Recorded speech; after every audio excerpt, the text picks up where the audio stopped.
অনেক মানুষ কিন্তু আপনারা গুনাহ করেন। এই গুনাহ ছাড়া একজন মানুষও পৃথিবীতে নাই। নবী আম্বিয়া আলাইহিমুসসালাম তারা ছিলেন হচ্ছে নিষ্পাপ। এর বাইরে অলিয়া উলিয়া বলেন, তারপরে অন্যান্য মানুষ তাদের জীবনে গুনাহ হয়, আল্লাহ মাফ করেন তওবা ইস্তেগফারের মাধ্যমে।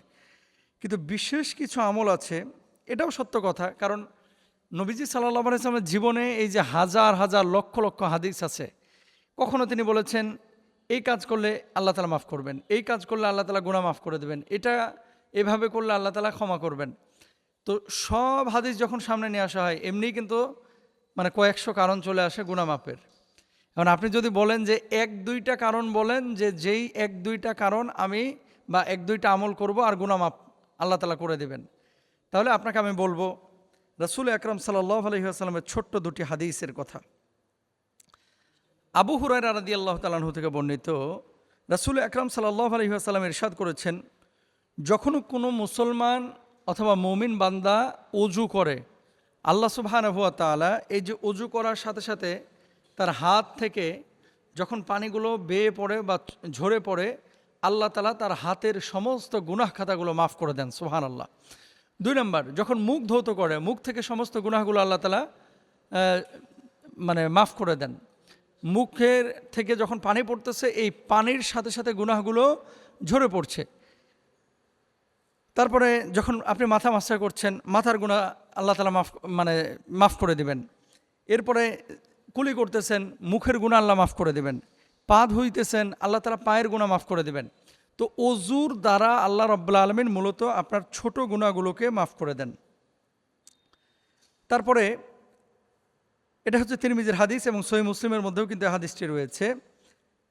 লাস্টে কি বলতেছেন, এমনকি শেষ পর্যন্ত সে তার গুনাহ থেকে পাক হয়ে যায়। অর্থাৎ তার জীবনে যে ছোটোখাটো গুনাহগুলো ছিল, এই গুনাহগুলো থেকে আল্লাহ রাব্বুল আলামিন একেবারে ধুয়ে মুছে তাকে সাফ করে মাফ করে দেন। সুবহানাল্লাহ। কিন্তু কবিরা গুনাহের জন্য কিছু শর্ত আছে। কবিরা গুনাহ থেকে আপনি মুক্তি পাওয়ার জন্য শুধু উজু করবেন আর আল্লাহ তাআলা মাফ করে দেবেন, ব্যাপারটা এরকম না। কবিরা গুনাহ থেকে মাফ পাওয়ার জন্য অবশ্যই আপনাকে তওবা করতে হবে, এবং এই তওবাটা হতে হবে একেবারে দৃঢ় সংকল্পবদ্ধ যে আল্লাহ, আমি এই পাপ আর জীবনে করব না। ও মাবুদ, এই গুনাহের সাথে আমি নিজেকে আর জড়াবো না। ও আল্লাহ, এই গুনাহ আমি ভুলবশত করেছি, আমি লজ্জিত, আমি অনুতপ্ত। এভাবে আল্লাহর কাছে আকুতি মিনতি পেশ করতে হবে, চোখের পানি ছেড়ে কান্না করতে হবে। তাহলে আল্লাহ সুবহানাহু ওয়া তাআলা মাফ করবেন। কবিরা গুনাহ শুধু অজুর দ্বারা মাফ হয় না, আবারও বলে। তাহলে আপনি যদি সগীরা গুনাহগুলো মাফ করতে চান, তাহলে সহজ আমল হচ্ছে অজু করা। আর অজু করবেন কিসের জন্য? খালি সারাদিন অজু করলেন, নামাজ পড়লেন না, তা হবে না কিন্তু। অজু করতে হবে, নামাজ পড়তে হবে, শরিয়ার বিষয়গুলোকে বাস্তবায়ন করতে হবে। তাহলে তওবা করা, অজু করা, এটা আমরা পাইলাম। এরপরে দেখেন, নবীজি সাল্লাল্লাহু আলাইহি ওয়াসাল্লামের আরেকটি হাদিস হচ্ছে আনাস ইবনে মালিক রাদিয়াল্লাহু তাআলা আনহু থেকে বর্ণিত। একবার রাসূল সাল্লাল্লাহু আলাইহি ওয়াসাল্লাম একবার শুকনো পাতাওয়ালা গাছের কাছ দিয়ে যাচ্ছিলেন।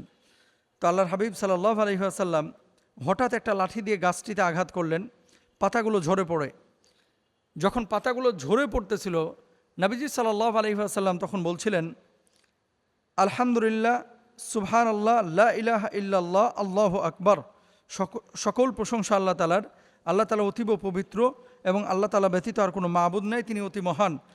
যখন কোনো ব্যক্তি সুবহানাল্লাহ, আলহামদুলিল্লাহ, লা ইলাহা ইল্লাল্লাহ এই কথাগুলো বলে, নবীজি ওই যে গাছটাকে লাড়া দিয়েছিলেন বা লাঠি দিয়ে আঘাত করার পরে যে পাতাগুলো ঝরে পড়েছিল, আল্লাহর নবী বলছে এই 3টা দোয়া যদি কেউ বেশি বেশি পড়ে, ওর জীবন থেকে ওই শুকনো পাতার মতো গুনাহগুলো আল্লাহ তাআলা একেবারে ঝেড়ে মুছে মাফ করে দেন, সাফ করে দেন। তার গুনাহগুলো ঝরে পড়ে, তার গুনাহগুলো শরীর থেকে মুছে যায় বা তার আমলনামা থেকে মুছে যায়। এটা হচ্ছে নবীজি সাল্লাল্লাহু আলাইহি ওয়াসাল্লামের হাদিস।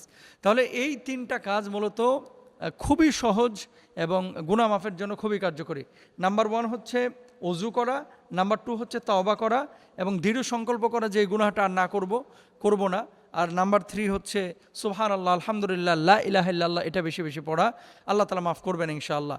আর প্রত্যেকটা খারাপ কাজ হয়ে যাওয়ার পরে আপনি 2 রাকাত নামাজ পড়েন, আল্লাহর কাছে মাফ চান, কিছু সৎ কাজ করেন, আল্লাহকে বলেন, আল্লাহ আর আমি গুনাহ করব না, আল্লাহ মাফ করবেন নিশ্চয় ইনশাআল্লাহ। এই বিড় করে কথা বলবা না প্লিজ। প্রতি সপ্তাহে বলি